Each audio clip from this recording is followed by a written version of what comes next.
اچھا، اب اسی کو اگر ڈاکٹر اسرار احمد کے نظریے سے ہی دیکھیں تو ڈاکٹر اسرار نے صرف اسرائیل کی بات نہیں کی، انہوں نے ایک اور تصور پیش کیا، اور وہ تصور تھا یاجوج و ماجوج کا.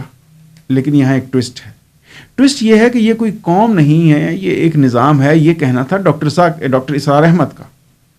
وہ فرماتے ہیں کہ ایک ایسا نظام جو مادہ پرستی، سرمایہ داری اور میڈیا کے ذریعے انسان کو خدا سے دور کرتا ہے. ایک ہائپر مٹیریلسٹک سویلائزیشن، اور اس نظام کا مرکز ہوگا امریکہ.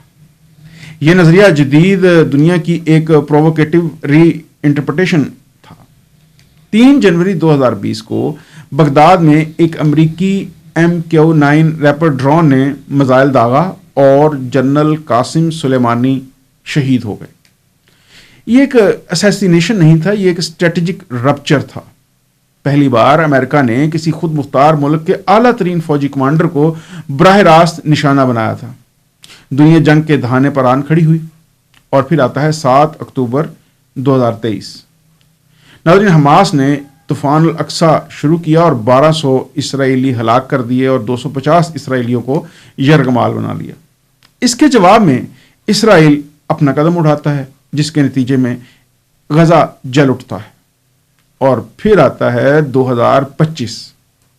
ناظرین، 2025 تک تقریباً 50,000 سے زیادہ فلسطینی شہید ہو چکے تھے. یہ صرف جنگ نہیں تھی، یہ ایک ہیومینیٹیرین کیٹسٹرافی تھی اور ایک آن گوئنگ ٹریجڈی تھی. پھر آتا ہے اپریل 2024. ایران نے پہلی بار اسرائیل پر براہ راست حملہ کیا. 300 سے زیادہ میزائل اور ڈرون داغے، اور یہ اب پراکسی وار نہیں رہی تھی، یہ ایک ڈائریکٹ کانفرنٹیشن بن چکی تھی.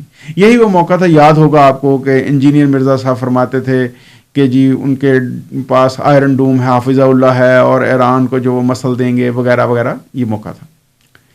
ناظرین، اگر ایک میزائل بھی اس وقت غلط جگہ لگ جاتا ہے تو شاید آج دنیا مختلف ہوتی. خیر، اس بارے میں اسلامی روایات کیا کہتی ہیں، آئیے اس پہ تھوڑی نظر ڈالتے ہیں. صحیح مسلم میں ہے کہ آدم سے قیامت تک دجال سے بڑا کوئی فتنہ نہیں ہے. لیکن دجال ہے کون؟ کیا یہ ایک شخص ہے، ایک نظام ہے؟ اور اس بارے میں ڈاکٹر اسرار کیا کہتے ہیں؟ وہ کہتے ہیں کہ دجال آئے گا، لیکن اس کا نظام پہلے سے موجود ہے. اور وہ نظام کیا ہے؟ بینکنگ، میڈیا، طاقت اور ایک ڈسیپٹیو گلوبل آرکیٹیکچر. نبی پاک صلی اللہ علیہ وآلہ وسلم نے فرمایا کہ تم دیکھو گے کہ ننگے پاؤں چرواہے اونچی عمارتوں میں فخر کریں گے. یہ بھی ایک پیشین گوئی ہے جس کا ذکر احادیث میں ملتا ہے. اور آج آپ دیکھ لیجئے کہ خلیج کی عمارتیں اس آسمان کو چھو رہی ہیں. کیا یہ محض ایک اتفاق ہے؟ یہ ایک سمبولک الائنمنٹ ہے. اچھا، ایک اور حدیث کہ ملحمہ کبریٰ شام میں ہوگی. آج شام ایک دہائی سے جنگ کا میدان ہے. روس، امریکہ، ایران، ترکی سب وہاں موجود ہیں. تو کیا یہ وہی جگہ ہے، یا ہم ایک بار پھر تاریخ کو غلط پڑھنے کی کوشش کر رہے ہیں؟ اس حوالے سے ایک رائٹر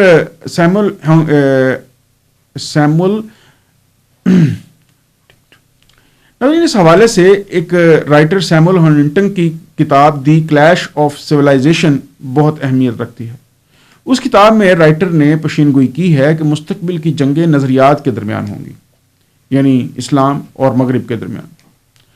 یہ صرف ایک تھیوری نہیں ہے ناظرین، یہ ایک سویلائزیشنل فورکاسٹ تھا، اور آج یہ حقیقت بنتا ہوا دکھائی دے رہا ہے. اگر یہ سب بڑھتا رہا تو سوچنے کی بات یہ ہے کہ اگلا مرحلہ ہوگا کیا؟ کیا ورلڈ وار 3 ہونے جا رہی ہے، یا جیسے کہ ہینری کسنجر نے کہا تھا کہ مشرق وسطیٰ 1914 جیسا ہے، ایک چنگاری جو سب کچھ جلا سکتی ہے؟ اور یہ کسی حد تک سچ بھی نظر آ رہا ہے. اور آج وہ چنگاری کہیں بھی ہو سکتی ہے، کچھ بھی ہو سکتی ہے. وہ ایک غلط میزائل ہو سکتا ہے یا ایک غلط فیصلہ، اور پھر ایک irreversible escalation. لیکن ناظرین، ایک اور حقیقت بھی ہے، وہ یہ جسے جاننا آج کی ویڈیو میں جو بیان کرنا میں چاہتا ہوں، وہ یہ ہے کہ ہر دور میں انسان نے یہی سوچا کہ وہ آخری دور میں پہنچ چکا ہے. یہ کوئی پہلی دفعہ نہیں ہے کہ ہم سوچ رہے ہیں کہ قیامت آنے والی ہے، ہم آخری دور میں ہیں، موجودہ حالات جو پیشین گوئیاں ہیں ان کے مطابق ہیں. جب ورلڈ وار 1 ہوئی تب بھی یہی کہا گیا، ورلڈ وار 2 ہوئی تب بھی یہی کہا گیا، جب خلیج کی جنگ شروع ہوئی تب بھی یہی کہا گیا. ہر بار لوگوں نے یہی کہا کہ یہی وہ جنگ ہے جس کی پیشین گوئیاں ماضی کی تاریخ میں، دین اسلام میں، احادیث میں ملتی ہیں، لیکن ہر بار وہ غلط ثابت ہوئی۔ تو اس کا مطلب ہے کہ اس کی جو انٹرپریٹیشن کی جا رہی ہے وہ کہیں نہ کہیں ٹھیک نہیں ہے۔ اس کے لیے بہت زیادہ سوچنے کی اور انتظار کرنے کی ضرورت ہے۔ نبی پاک صلی اللہ علیہ وآلہ وسلم نے فرمایا کہ اگر قیامت آ جائے اور تمہارے ہاتھ میں پودا ہو تو اسے لگا دو۔ اب یہ کیا پیغام دیتا ہے؟ ناظرین، یہ بات یہ پیغام دیتی ہے کہ قیامت کا انتظار نہیں کرنا بلکہ زندگی کو جاری رکھنا ہے، اور یہ ایک فلسفی آف ریزیلینس ہے۔ تو سوال تو ابھی بھی ناظرین وہاں باقی ہے کہ کیا آج کی جنگیں اس جنگ کی تمہید ہیں؟ کیا اسرائیل واقعی 2048 سے پہلے ختم ہو جائے گا جیسے کہ ڈاکٹر اسرار فرماتے ہیں؟